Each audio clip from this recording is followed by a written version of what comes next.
Hi, welcome to the Cupids Cove Plantation Provincial Historic Site. I'm Bill Gilbert. I'm the archaeologist who found the site back in 1995. And the site is the oldest English settlement in Canada. It was established in 1610 by a consortium of London and Bristol merchants, and the first governor was a Bristol merchant by the name of John Guy. The first colonists arrived here in August of 1610 and began the work of building the plantation. We came here, myself and my crew came here originally in 1995.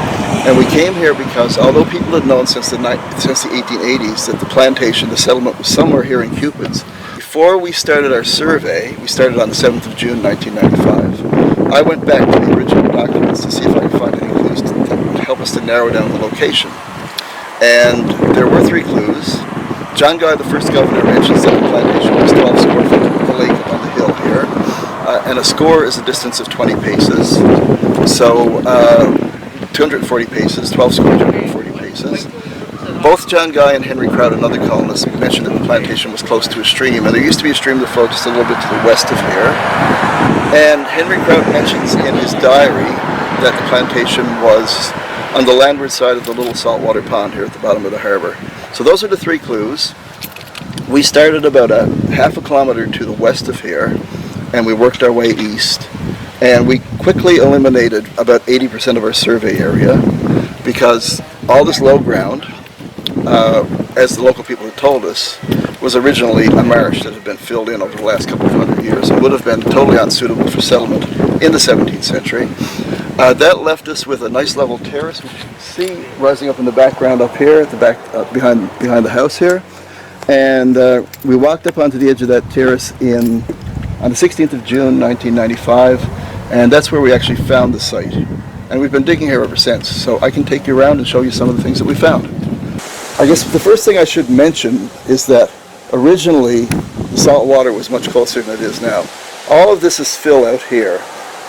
So where the road is now is where the beach originally was.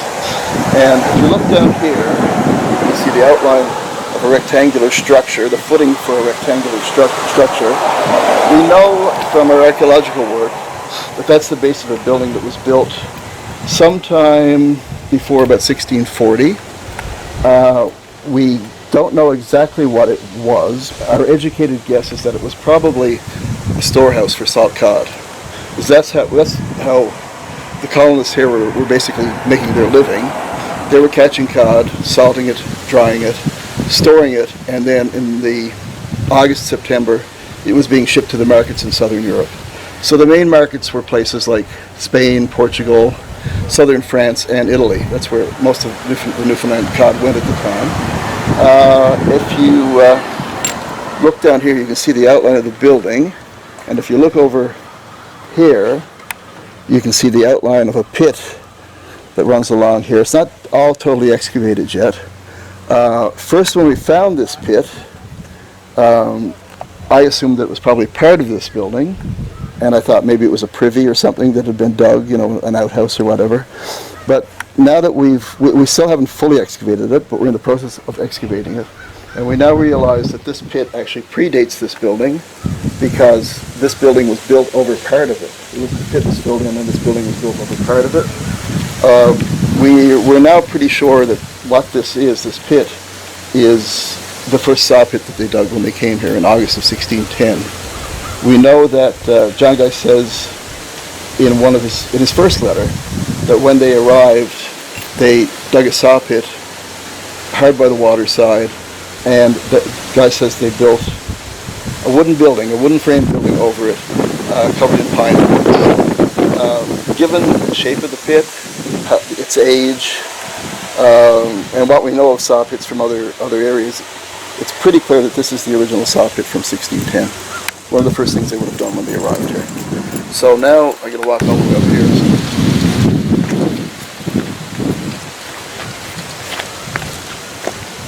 So now, when Guy and his men arrived, to get more light here too, when Guy and his men arrived, once they cleared the land so far back, they enclosed an area that was 120 feet by 90 feet, and they built their first dwelling house and storehouse inside that enclosure.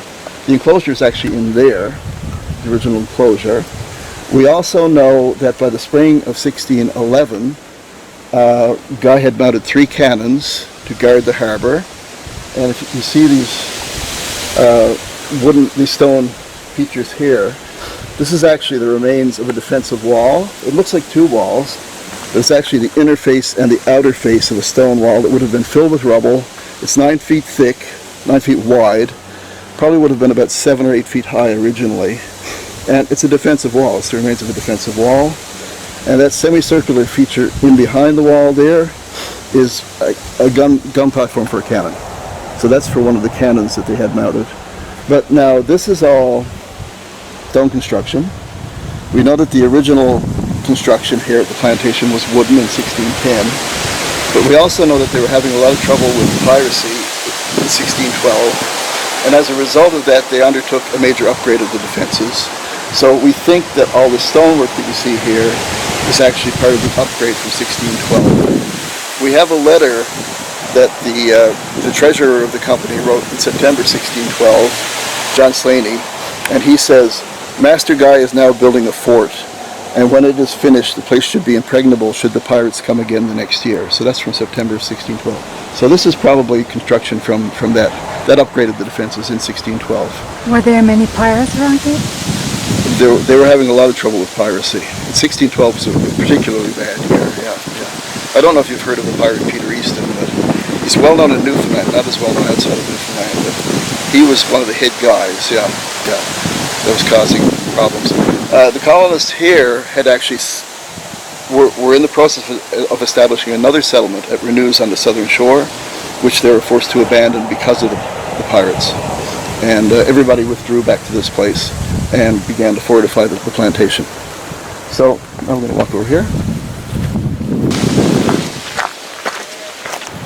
So we're walking up now to the enclosure, the original enclosure that was 120 feet by 90 feet. Again, you can see the base of a stone wall running along here. That wall is about 3 feet thick. Probably would have originally been 6 or 7 feet high. This is the inner defensive wall.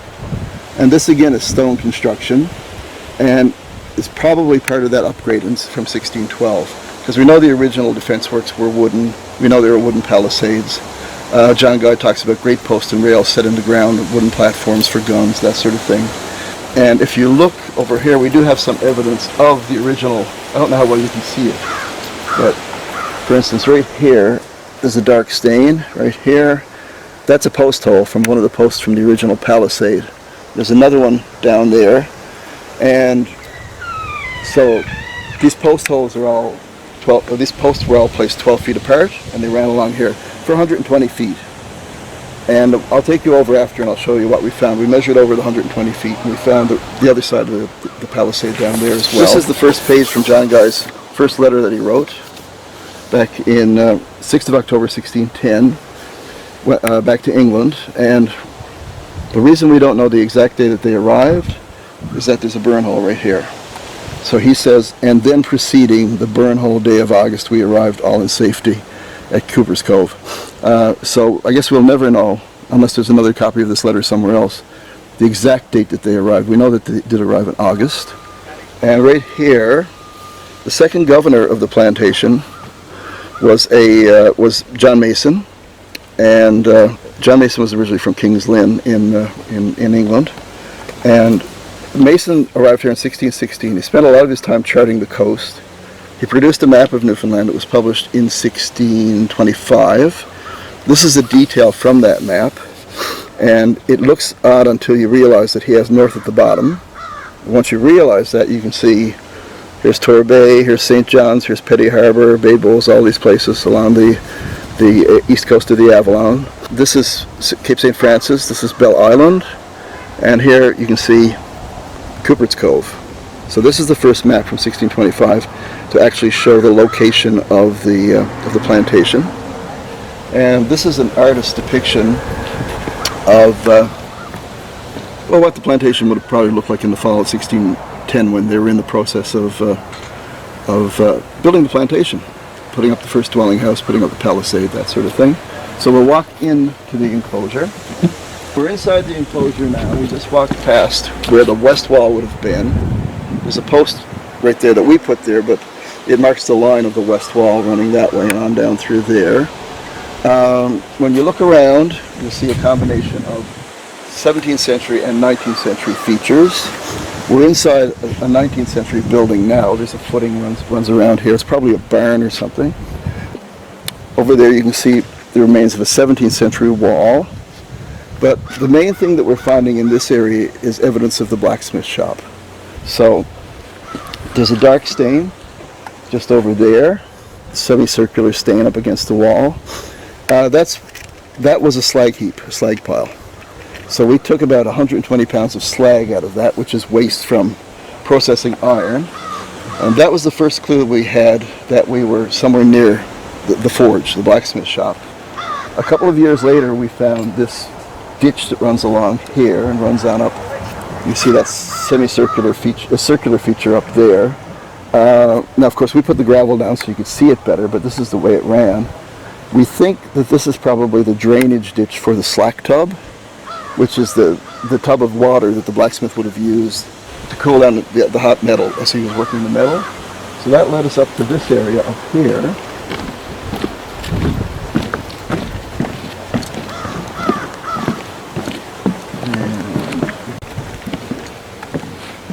Right here you can sort of make out, it's a lot easier when it's cleaned up, but the clay here has all been baked and very compacted. We think this is probably where the forge was. The actual furnace for the blacksmith shop was in this area here. You can see over that area there, you can see some cobblestones and flagstones. They're 17th century, and we can't say for sure what that was, but I think it was probably a pen for animals or something like that. Next to, this is where the dwelling house was, the original dwelling house that they built. It says by the 1st of December 1610. So these frames that you see here are built over the footprint of those, the dwelling house and storehouse that they built in 1610. So I'm going to get down into this little pit down here and I'll just show you, explain this to you. Down here. All of this area here has been excavated, but it's also been landscaped. So the excavation is completed. And what we did after that is we put down about 6 inches of topsoil. We seeded it. We left the contours in the ground so you could see the outlines of the features in the ground. So I'm standing in a pit that we first found in 2002, and we were digging it for about 2 years, and it was kind of confusing initially. We weren't sure what it was. It was confusing because, like, if you dig a 1 meter by 1 meter square anywhere around here, you're going to find dozens of 17th century artifacts because there's stuff all over the place. But this obviously had been dug out and filled back in. It was loose, there was lots of rubble in it, but it was clean. There wasn't anything in it at all until we got to the very bottom. When we got to the bottom, there was a very thin layer, and that did contain some artifacts. The ceramics that we were able to date, that were down here, all dated to before 1630. And we also found a little pewter button that looks like it could be Elizabethan almost. It could be from the 1590s. That must have come off somebody's jacket or jerkin or whatever. That was down here as well. We now think we know what this was. That letter that I showed you down there, in that letter was written on the 6th of October 1610. The ship that they came over on would have left shortly after that. And in that letter, Guy says, "We have made safe places to shroud us in until our dwelling house is finished." So we think this is probably a pit house. So they got up here, they cleared the land so far back, they dug some pits, they walled it up around, probably with rocks and sod or whatever, dirt. And he says to shroud us in, which suggests a cloth covering, so they probably put a sail or something over it as a temporary shelter. You can't really say they were living here, but it was a place that they could shelter in while they were working on the dwelling house and storehouse. Once the dwelling house and storehouse were finished, they moved into that. They just pushed all that dirt back into the pit and leveled it off. And that's why that dirt was so clean. There was nothing in it, because it was one of the first things they did when they got here. So there wouldn't have been a lot of artifacts lying around at the time. He talks about safe places, though, so there probably are several more of these around here somewhere that we haven't found yet. So we'll walk up here, I guess.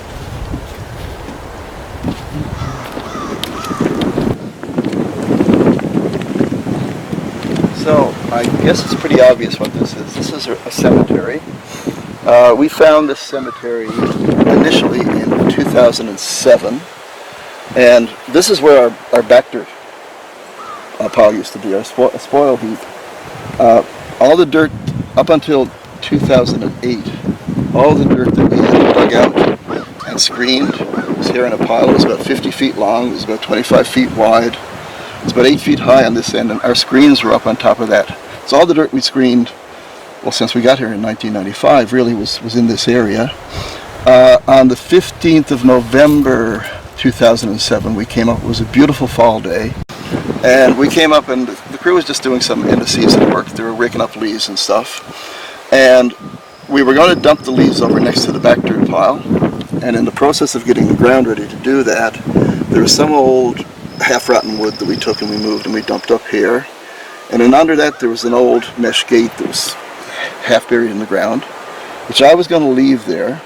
But one of the women on the crew, Linda Saunders, she said no. She said, we can move that. So I grabbed it, she grabbed it, and when we lifted it up, that headstone wasn't under it. So that was the first clue that we had a cemetery. We came back the next year in 2008, and at that point we just used picks and shovels and buckets and stuff. We moved as much of the back dirt pile as we could and opened this area up, and so far we found no graves here. Now, we know the names of the first 12 people buried here, because we have those names from John Guy's letters, Henry Crowd's diary. We have enough documentation that we know the first 12 people. You can see here, this is the first person, December 11, 1610. John Guy says, one Thomas Piercy, a sawyer, died the 11th of December of thought, having slain a man in Rochester, which was the cause, being unknown unto me until a day before he died, that he came on this voyage. So, of course, when we found these graves, we were hoping that these were going to be the graves of these people, but it looks now like this is probably an 18th century plot, but we're pretty sure that this is an extension of the original cemetery that was established here first in 1610. I mean, it's consecrated ground, it's a cemetery, you know, people will continue to use it once it's consecrated. So these people here, John Morris, the Tyler, Marmaduke Whittington, who died on the 15th of February 1611, all of these people are probably buried here somewhere in this area. That's not really my main focus. My main focus is finding the features and the buildings and the artifacts. So I'm happy enough that to know that they're here somewhere, that they're secure and safe in the ground. If at some point someone has a good enough reason to come and look for more graves and dig them up, well, you know, we'll see how that goes at some point in the future. So we're going to walk down this way now. I should mention that we know that by 1613 there were at least 16 buildings here, so you don't get the impression that there was just a few buildings here. This is where the dwelling house and storehouse were, the first one that Guy built. He says that he built a second dwelling house it was almost finished in May of 1611. We haven't found that yet, but I have a pretty good idea of where it might have been. But you can see here the outline of a small building that was next to the storehouse. This is what it looked like in the ground first when we found it right here. And these buildings burned in about 1670. And initially when we found the remains of this building next to one of those buildings, I assumed that it was probably abandoned around the same time, around 1670. But when we looked at the artifacts that came out of it, we found this sort of thing, these things here, some of them. This is a Westerwald cup made in Germany sometime between 1690 and 1720. That was in that building. These wine bottles date to between 1689 and 1700. They were found in that building. We've got a nice clay pipe. Wasn't that as big as that. That's a little bit out of proportion in relation to the other artifacts. That was made probably in Exeter, sometime between Exeter and Devon in England, sometime between 1680 and 1720. So while all of this, and there was a lot more stuff in there too. There were axes and parts of muskets and stuff. So what this tells us is that this building was still in use in the 1690s and possibly beyond that. And we now have loads of evidence to tell us that, contrary to what people used to believe years ago, the plantation continued to be occupied right through the 17th century and right up. We can actually now trace land ownership here from 1610 right up to the present day. So it was ongoing, continuous occupation right from 1610. So we'll walk over here.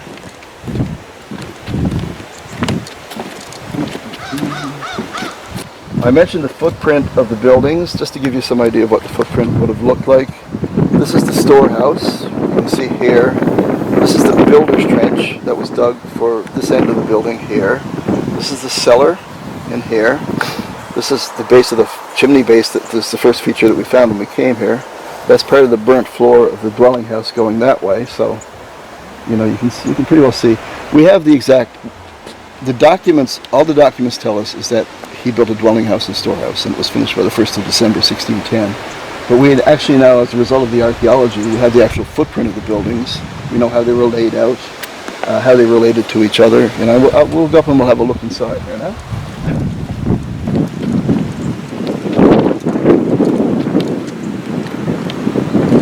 So this is what's left. Well, this is the built over the footprint of the original storehouse, 1610. And one of the reasons we know that is because we have the remains of John Guy's cellar. You can see down there. That's how we found it. Once these buildings burnt down, over time everything began to collapse. The upper courses of the wall collapsed down into the pit. All the rubble and dirt that was behind that collapsed down on top of that. But what that did is it reinforced the lower courses of the wall so they couldn't collapse. So we've got about 4 feet of the wall now left. Originally that wall would have been about 7 feet high. So the cellar itself was 7 feet below the floor of this building. We're 2 feet above the floor of the building where we are now. So this is the storehouse. And the dwelling house, we now know they were attached. And this is where the dwelling house was, the first dwelling house.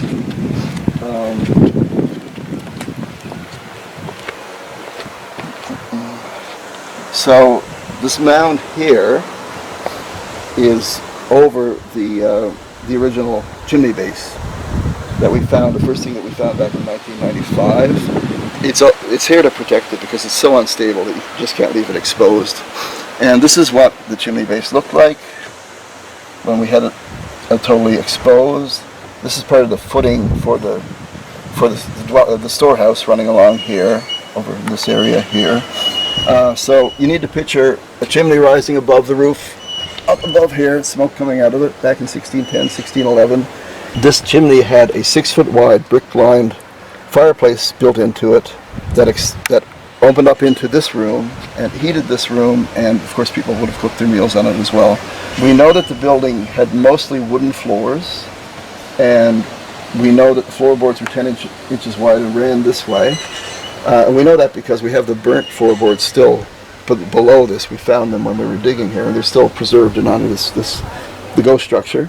But part of the house had a cobblestone floor. And this is the remains of John Guy's cobblestone floor here.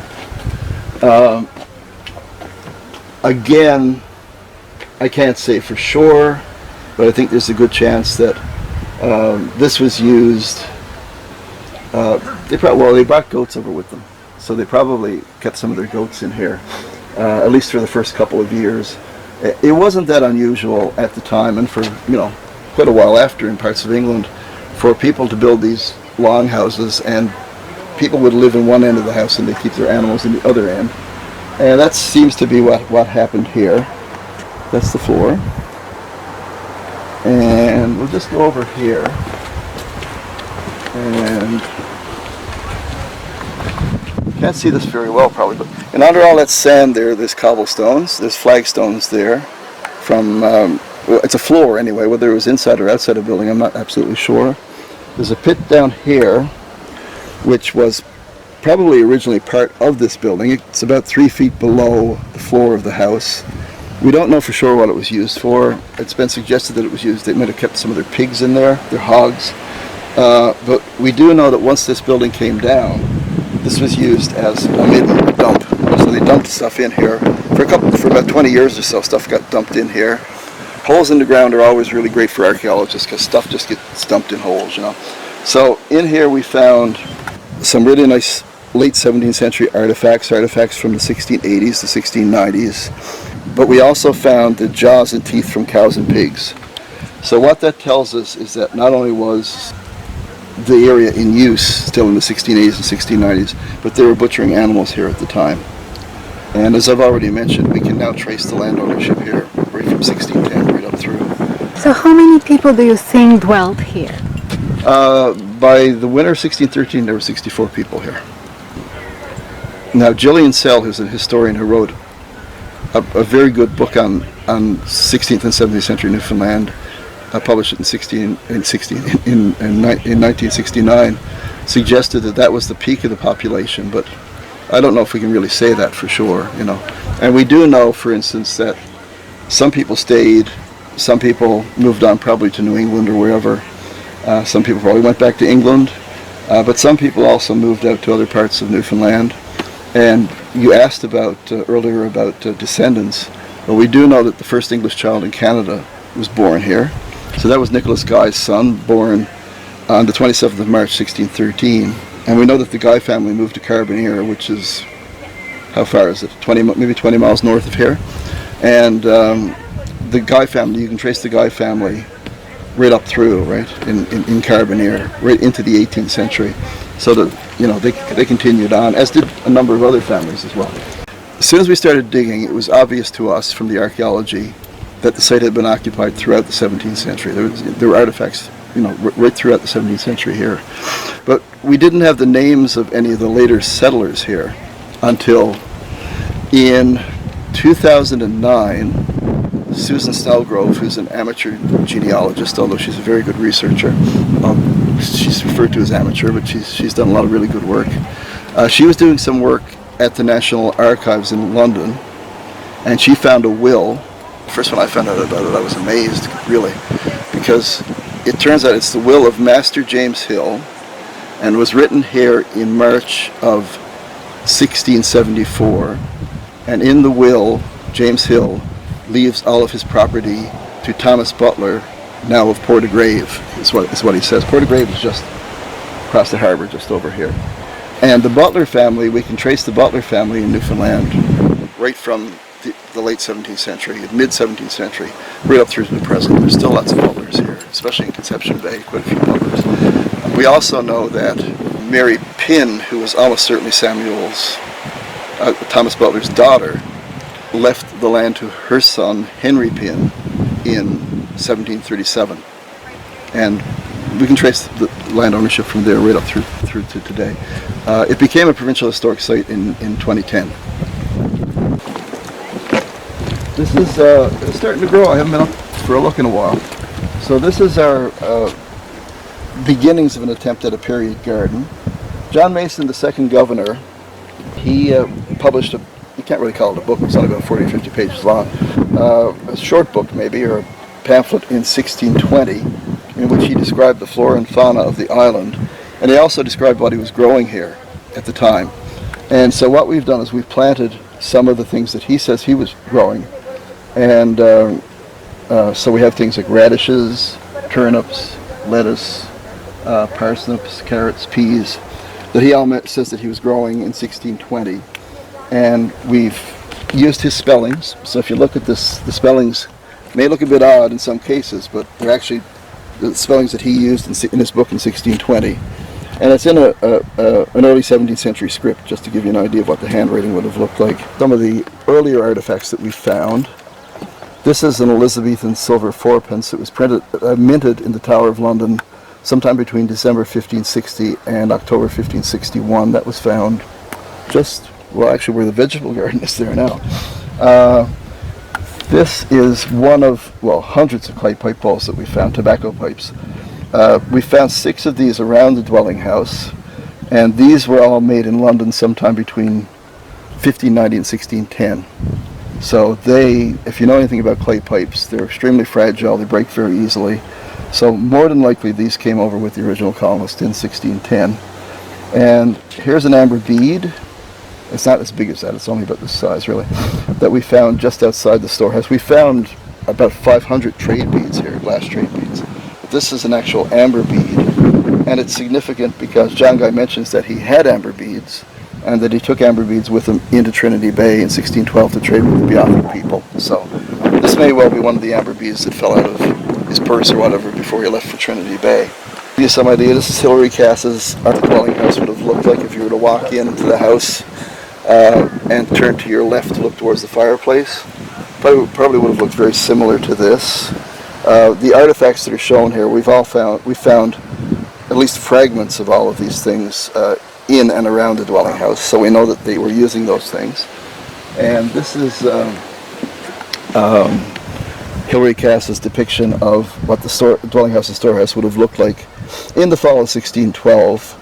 And we're saying the fall of 1612 because there's a woman here, and we know the first women arrived in the spring of 1612. John Guy brought over 16 women when he came back to Cupids in the spring of 1612, one of whom either married or was Nicholas Guy's wife, who had the child here on the 27th of March 1613. This is to give you an idea of, so you know we're not making it all up. This is the footprint of the dwelling house before all this was built over it. So you can see we had a really good clear footprint of the building. This is the cobblestone floor. This is the remains of the burnt wooden floor. There's a big gap here because it was plowed a number of times in the 1970s. Somebody tried to grow potatoes here. This is the fireplace, the chimney. This is, you can see part of the cellar pit here. These are the burnt timbers from a wooden extension that was built onto it over here. I'd call it a linny, just an extension to the building. We're really lucky that the building burnt because burnt wood charcoal preserves.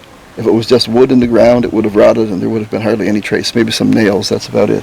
But since it burnt, the burnt wood survived, and we were left with this really nice footprint of the building, which made it so easy for us to build this and be pretty certain exactly how it was laid out.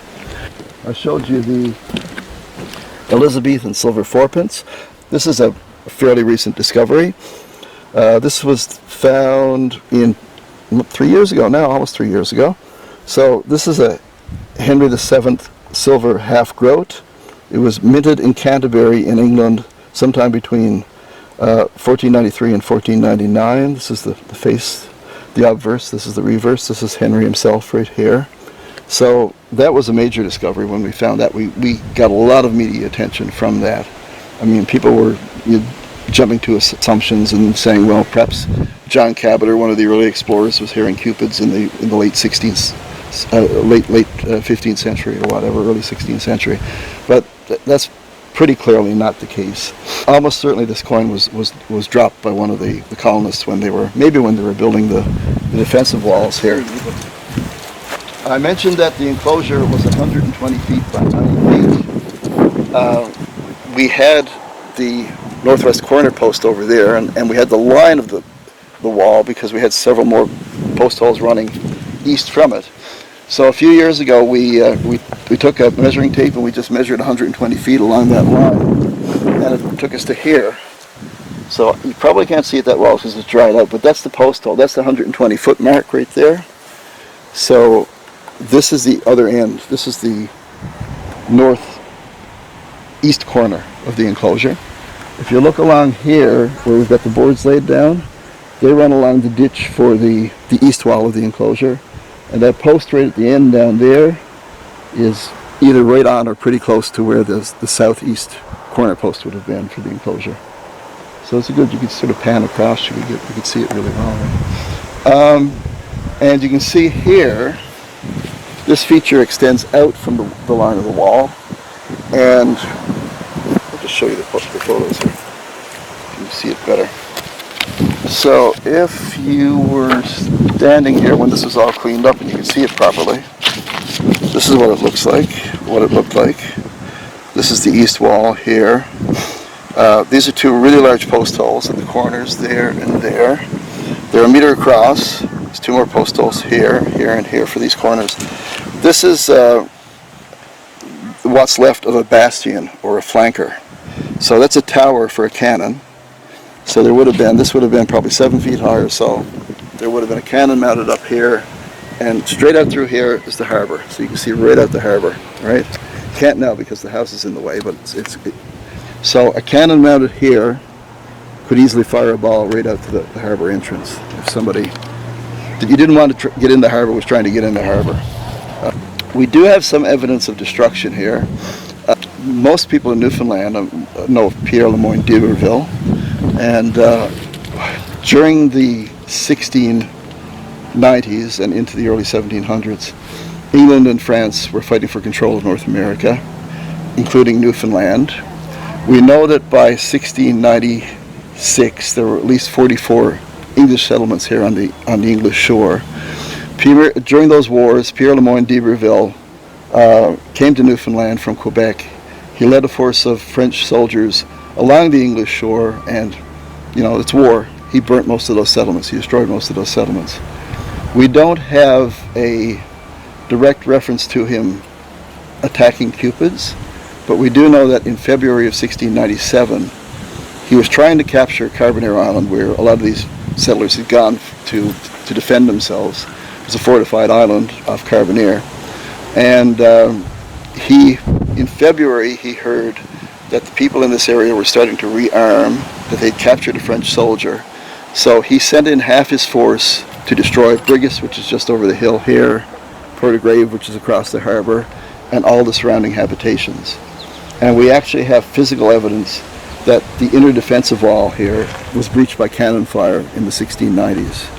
So we found, before we even found the wall, we found loads and loads of rubble in behind where the wall was, in a specific area. We found the artifacts in amongst that rubble. They were all from the 1680s, 1690s. And we also found cannonballs and fragments of cannonballs that had broken on impact.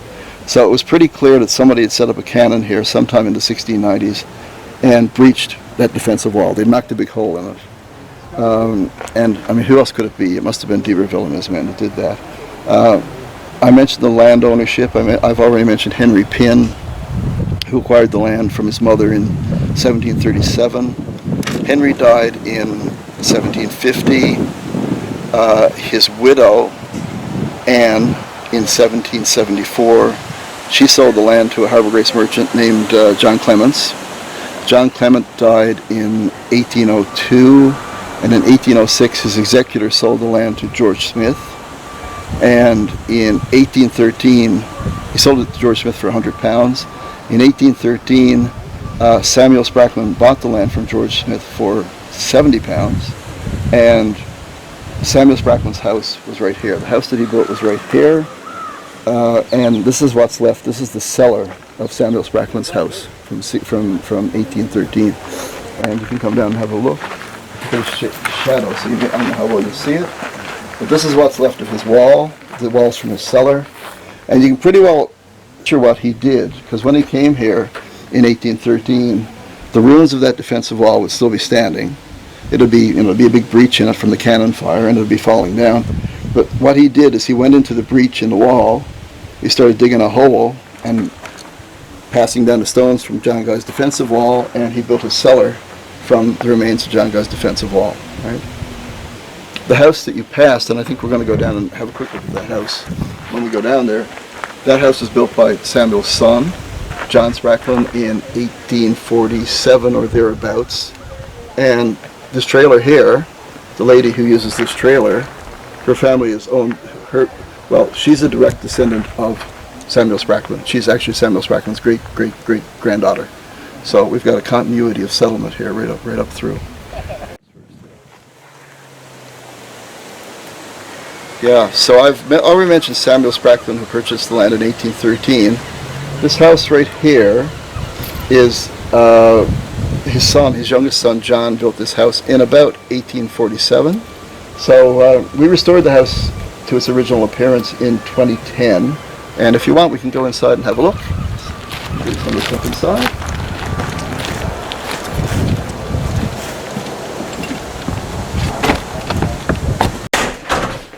When we acquired the house, of course, there was no running water here. It never had been hooked up to the water.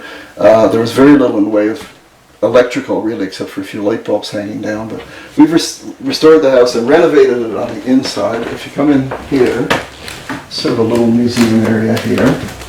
So we have a model to give people some idea of what the plantation would have looked like in about 1612 when some of the buildings were up. Yeah, that's a good angle, actually. You get it from down here, you can see it really well.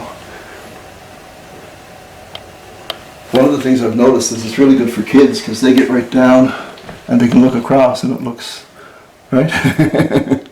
Yeah.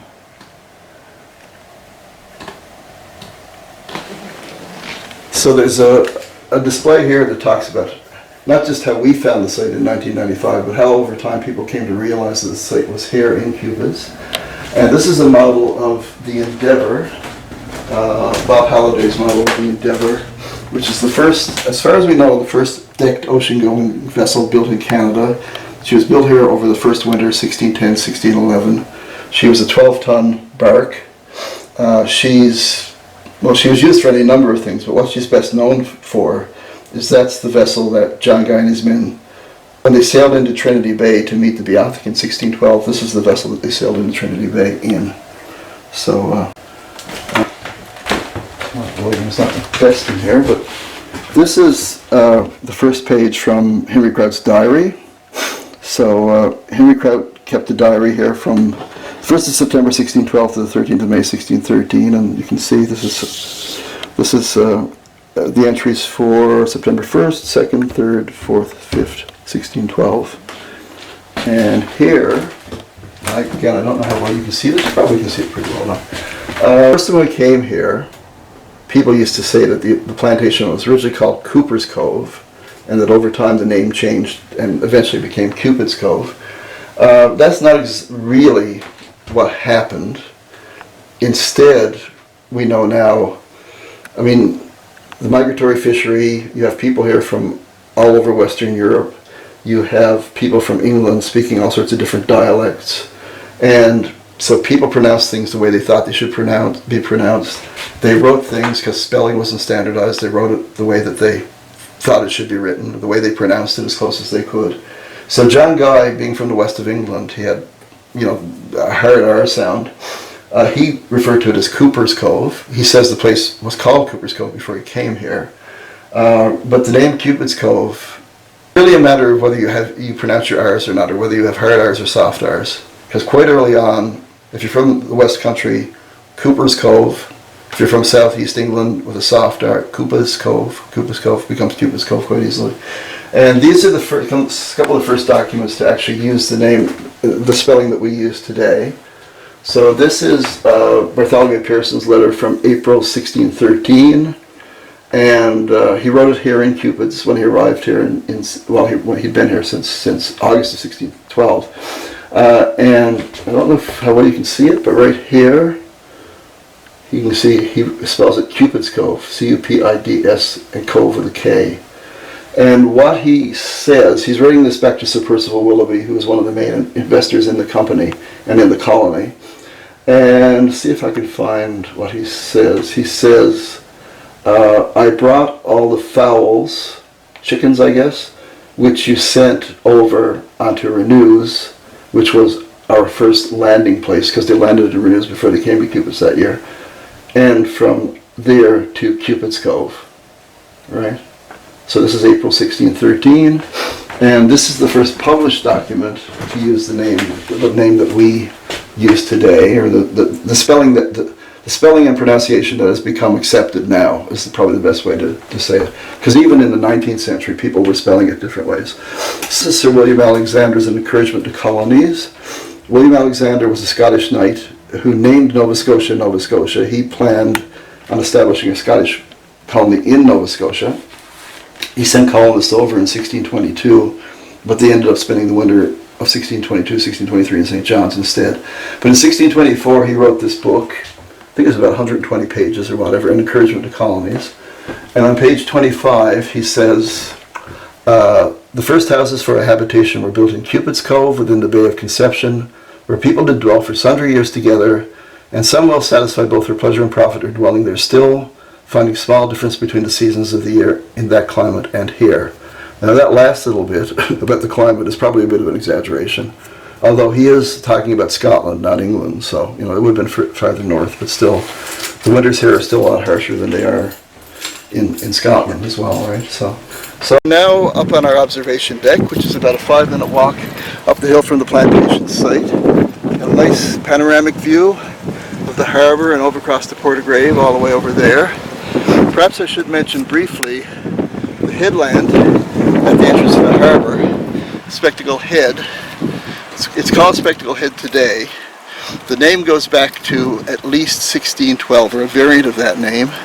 Henry Kraut, who I mentioned before, who kept a diary here, mentioned several times in his diary over the winter of 1612, 1613, that the harbor froze all the way to the spectacles.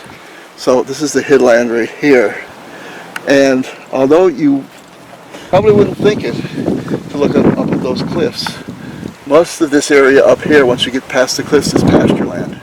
So there are cows and horses and all kinds of livestock up on those hills. Yeah, goats.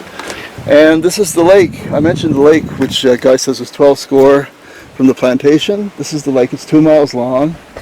The little strip that you might be able to see running along here, that's where the train used to run. So that's not natural. That's actually where the train track ran through from St. John's going out to Conception Bay. Guy mentions that he had a second saw pit up here. We haven't found that yet. It's up here somewhere. And Henry Kraut mentions that there was also a small fort up here, which we haven't found either, but it's up here somewhere. It may have just been a gun emplacement for a couple of cannons. We don't really know for sure. But it was probably to guard the approach in case somebody tried to attack the plantation, approach the plantation from across the lake, from over the hills and across the lake. We've been digging here now for 29 years. We will continue to dig probably for a couple of more anyway. We're not, after that, there'll be a pause in the excavations, not because there's not more to dig, but because I need to do some writing. So really, I'm planning on writing a book on the plantation. I have a number of papers that I also want to publish. So we'll pause for a while and look at what we have before somebody else, I guess, it probably won't be me, comes back and does more digging and looks for more of these buildings to find out more about the early colony, about the beginnings of settlement in Newfoundland. That's the end of our tour. Thank you for coming to the Cupids Cove Plantation Provincial Historic Site. If you would like to visit in person, we're open every year between the middle of May till roughly the middle of October, Thanksgiving in October, and we're open 7 days a week from 9:30 till 5.